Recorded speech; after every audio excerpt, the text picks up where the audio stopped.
Olá, deusa! Esse é o nosso primeiro áudio, reflexão com a deusa Brígida. E enquanto eu estava pesquisando os materiais para costurar essa reflexão para vocês, eu encontrei a seguinte frase, anotada em um dos meus cadernos.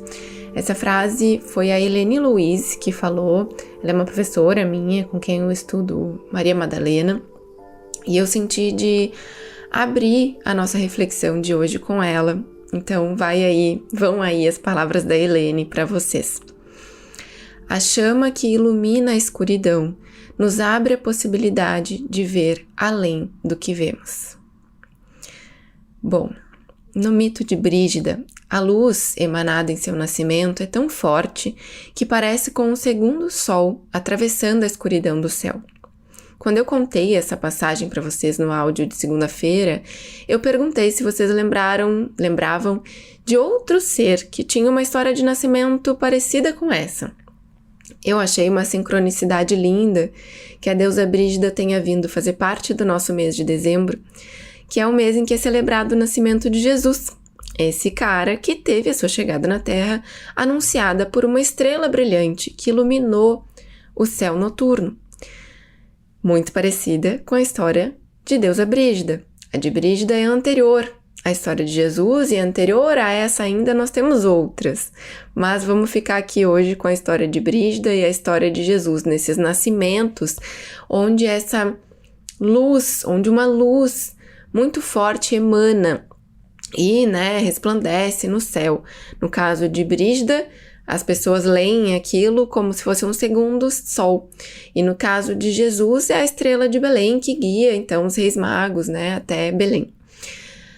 E do que essas duas histórias, separadas por séculos aí de tempo, do que essas duas histórias estão nos falando?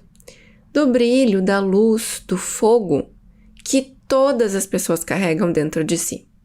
Todas nós somos portadoras dessa chama de Brígida. E é essa chama, esse lugar aceso, caloroso em nós, que nos liga ao mundo sutil.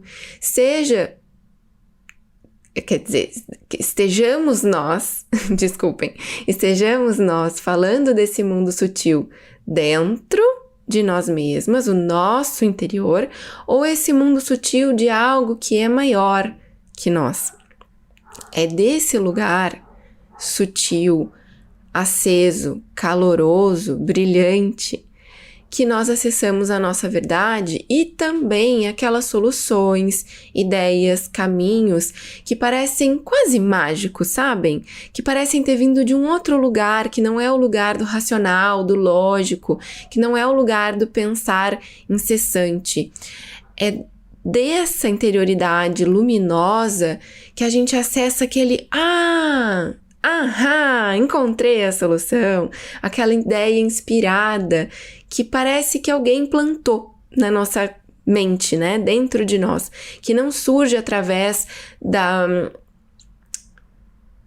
observação incessante, da ruminação sobre um problema. No nosso oráculo, a carta de Brígida, ela vem com o atributo da inspiração, que é isso que às vezes a gente chama, Nossa, eu tive uma ideia inspirada. Nossa, mas quando eu pensei naquela solução, eu fui inspirada pelo divino, A gente fala essas coisas. Eu vou ler aqui para vocês o que eu encontrei sobre a etimologia dessa palavra. A palavra inspiração vem do termo latino inspiratio e do verbo inspirare. Inspirare é composto pelo prefixo in, que em português é em, e o verbo spirare, soprar. Inspirare significa soprar em ou insuflar. Já no tempo clássico do Império Romano, inspirare recebeu a conotação de respirar profundamente e o sentido figurativo de insinuar algo no coração de alguém, soprar algo no coração de alguém. Essa sabedoria do fogo inspirador, desse algo que vem do alto, desse algo de fora que é soprado em nós, é muito antiga e ela vem sendo atualizada ao longo do tempo. A deusa Brígida, ela é uma figura pré-cristã, bem pré-cristã, Mas nós vamos encontrar vários pontos do mito dessa deusa em passagens cristãs. E por que eu estou falando do cristianismo aqui? Porque o cristianismo, com todas as suas histórias, é o grande mito contado na nossa cultura, né? Então, é sob esse guarda-chuva cristão que todas nós nos encontramos. Sejamos nós cristãs ou não, pratiquemos nós essa fé ou não, de alguma forma essas histórias chegaram na gente. Às vezes através de uma avó, da escola, das celebrações que já se tornaram não só religiosas, mas culturais e que são inspiradas nos mitos cristãos. Então eu sempre vou trazer, sempre que possível, os mitos cristãos, porque eles são mais conhecidos para nós, né? E nos ajudam a acessar as forças arquetípicas e simbólicas com um pouco mais de facilidade, porque são histórias que a gente conhece. E também porque eu acho que já está na hora da gente ressignificar essas histórias cristãs e realmente sair de um lugar de medo e controle e entender o lado mais profundo desses mitos que estão aí sob nós. Então, voltando. Essa história do fogo inspirador, ela é muito antiga, Brígida é pré-cristã, mas a gente vai encontrar passagens nos mitos cristãos que nos remetem a essa história, a essa sabedoria, a esse símbolo do fogo. Como elemento criador, como esse elemento inspirador, um elemento de conexão com o mais alto e também um elemento de conexão com a nossa alma, o nosso espírito. E essa, né, é a beleza dos mitos, dos arquétipos. Eles são vivos, eles permanecem na história para nos contar coisas importantes sobre o nosso mundo interno, sobre quem nós somos. Toda vez que vocês olharem, né, ao longo da história da humanidade e um símbolo sobreviveu a diferentes séculos, diferentes culturas, né, diferentes povos, diferentes religiões, esse mito, ele é muito maior. Esse mito, esse símbolo, ele é muito maior do que uma religião. Ele é algo que faz parte de toda a história da humanidade. Ele é algo que fala e que nos ensina sobre o nosso eu mais verdadeiro.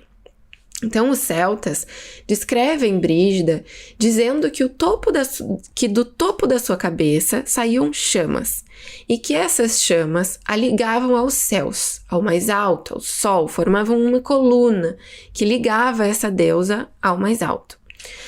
Nós veremos a atualização desse símbolo em vários pontos da mitologia cristã, mas eu quero trazer para vocês hoje uma figura muito especial, que é a Santa Hildegard, uma grande mística cristã que era poetisa, curandeira, musicista e mais um monte de coisas maravilhosas.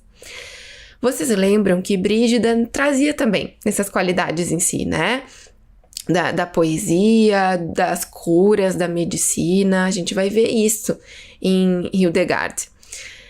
Então, Hildegard deixou muitos textos, muitos livros ilustrados sobre as suas conversas com o Espírito Santo. Ela dizia que tudo o que ela fazia, as poesias, as músicas, as pinturas, as curas, tudo isso era inspirado pelo Espírito Santo, que é a representação do fogo dentro da mitologia cristã. E ela representava essa conexão através, adivinha do quê? Labaredas flamejantes no topo da sua cabeça. Então tem pinturas que ilustram os livros da Hildegard, onde ela aparece com essas labaredas na cabeça. E ela dizia que é isso, todos os seus escritos, tudo que ela fazia, todas as mensagens que ela trazia, as curas, eram inspiradas por esse fogo, por essas labaredas no topo da sua cabeça, que quando o Espírito Santo falava com ela, ela sentia essa conexão através dessas labaredas e através da sensação de calor interno. No áudio da segunda-feira, eu também contei para vocês que Brígida era considerada uma deusa solar, do fogo, mas também uma deusa dos poços sagrados, e então ela é ligada também ao elemento água. Uma bonita dualidade, já que água e fogo são elementos opostos. Esses dois elementos também são aí carregados ao longo da mitologia cristã de várias formas, e uma delas é através dos rituais de batismo. João Batista era considerado aquele que oferecia o batismo da água, e Jesus era o que ofereceria o batismo do fogo. Água e fogo aí também, de novo, unidas, né? Num ponto em comum. Tanto a água quanto o fogo, eles são elementos ligados à purificação, à limpeza. E por que eu tô contando tudo isso e fazendo essa salada mista de mitos, elementos, histórias e figuras aqui pra gente hoje? Porque essas histórias, elas falam sobre caminhos internos que nós podemos percorrer em direção a nós mesmas, em direção à nossa verdade, em direção ao nosso brilho. O ato do batismo e da purificação, da iniciação, ele está presente em muitas mitologias, em muitas religiões, em muitas crenças, em muitos rituais ao longo da humanidade. Porque esses dois elementos, eles falam desse ato de limpeza, de retirar aquilo que já não serve mais, aquilo que nos impede de acessar algo dentro de nós mesmas. Ou seja, né, o nosso brilho, a nossa verdade, aquilo que macula o nosso olhar sobre nós e sobre o mundo. Observem-se no dia a dia. Quais são os momentos que vocês recebem uma ideia inspirada? Uma solução para um problema que vinha dando voltas na mente de vocês.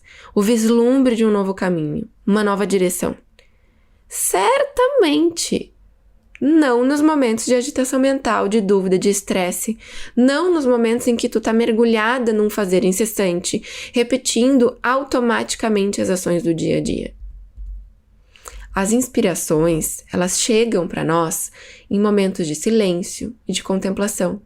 Em momentos que a nossa mente racional se acalma e entra em coerência com o nosso coração. Em momentos em que a gente limpa, que a gente retira as distrações, que a gente retira o excesso de estímulos e que a gente purifica a nossa mente dos medos, das angústias e desse andar em círculos. Inspirar, como a gente viu, também significa respirar fundo, trazer o ar de fora para dentro. E o que acontece quando a gente respira fundo? O nosso sistema se acalma, se organiza, mais espaço se abre dentro de nós. E a gente pode, então, acessar as informações que nós buscamos. Neurologicamente falando, quando a gente respira fundo várias vezes, a gente vai dizendo para o nosso cérebro que o sistema de luta ou fuga pode ser desligado, que a nossa amígdala pode se acalmar, sair do alerta e que o nosso córtex pré-frontal pode assumir o rolê. Ou seja, a gente abre espaço para os pensamentos mais organizados. A gente desliga o medo e liga novamente os mecanismos de regulação emocional. É isso que o fogo faz. Que o elemento fogo e o elemento água nos contam desse processo de purificação, desse processo de desligar o ruído, que na neurociência a gente vai entender como esse processo de intoxicação pelo estresse, da gente limpar as toxinas liberadas pelos processos de estresse para permitir que o nosso sistema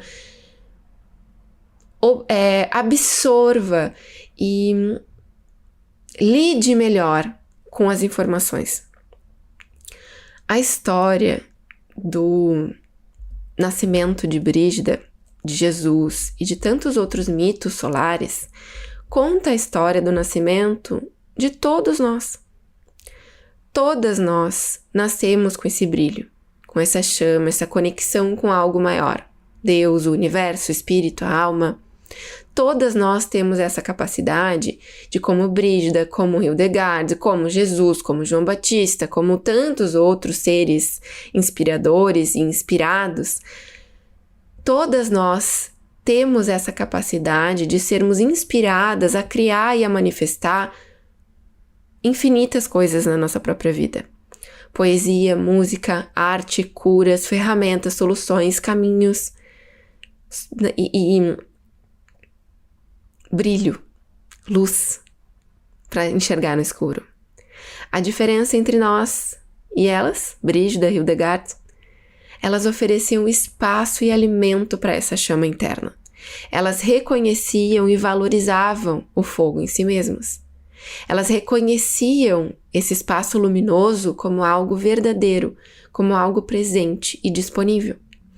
Agora, olhem para vocês mesmas, para a própria vida. Pensem na vida das mulheres que vocês conhecem, amigas, familiares. Pensem nas mulheres das redes sociais que vocês seguem. O que a gente mais escuta? Do que a maioria das mulheres reclama? De falta de espaço e tempo para si mesma. De falta de lugar e alimento para si mesma na própria vida. E isso é justamente o que manteria esse fogo aceso, que nos manteria conscientes desse fogo interno. A maioria de nós foi ensinada a manter essa chama o mais baixinha possível, a não brilhar muito, a não fazer alarde, a não seguir as inspirações. Imaginem se vocês, como Hildegard, resolvem escrever poesias e dizerem que vocês são inspiradas por algo invisível. Como que isso seria visto pelas pessoas ao redor de vocês? Imaginem se vocês tomam uma decisão sobre a vida de vocês e alguém pergunta: como tu tomou essa decisão? E tu responde: eu tomei essa decisão inspirada por algo maior que eu. Eu tomei essa decisão inspirada no meu coração. Eu tomei essa decisão baseada num sonho. Eu tomei essa decisão baseada numa intuição. Como vocês acham que isso seria recebido pelas pessoas ao redor de vocês? Será que vocês sentiriam medo de dizer isso para essas pessoas? Olha, eu decidi através de uma inspiração. Como seria isso? A maioria de nós foi ensinada a temer essa conexão com o mais alto, a temer esse fogo interno, a temer essa conexão com a alma, esse calor. A maioria de nós não foi dada a oportunidade de descobrir o que alimenta esse fogo e nem como ele pode nos guiar em momentos escuros da vida. Como é dele que vêm as inspirações para os caminhos, as decisões e os desafios. Cabe a nós, hoje adultas e donas dos nossos próprios narizinhos, fazer o caminho de volta. Usar as propriedades purificadoras do fogo e da água para limpar crenças, verdades que não são verdades, medos, padrões que nos afastam dessa luz interna. Cabe a nós nutrir a coragem de atravessar as cavernas e os caminhos escuros da vida, confiando que essa luz interna vai se acender e vai nos guiar, porque na verdade ela nunca se apagou. Cabe a nós cavar o espaço no dia a dia para a contemplação, para o silêncio. Cabe a nós inspirar fundo e tornar a ponte que liga a mente e o coração cada vez mais forte e sólida. Cabe a nós descobrir do que se alimenta a nossa chama, do que nos conecta com a alma, com o espírito, com a verdade. Cabe a nós sair do automático, eliminar os excessos e abrir espaço para que a inspiração chegue. Cabe a nós batizarmos a nós mesmas, através do fogo e da água, como donas e senhoras da nossa própria vida, como rainhas, como Brígida, rainhas do nosso próprio fogo. Cabe a nós vermos o nosso próprio nascimento como um ato luminoso. Na quarta-feira, nós vamos falar mais sobre esse processo de conexão com a inspiração, que atualmente na nossa cultura está muito ligado com a criatividade.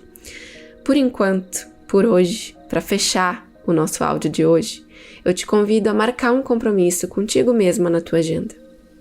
Cria um tempo para estar contigo e contemplar esse lugar luminoso dentro de ti. Cria um tempo para sentir o teu próprio calor, para se aquecer com a tua própria luz. Leva um caderno, um lápis, acende uma vela, inspira e abre espaço para que a magia da inspiração, para que a magia de Brígida para que a magia que inspirou Hildegard te encontre. Um beijo e até sexta!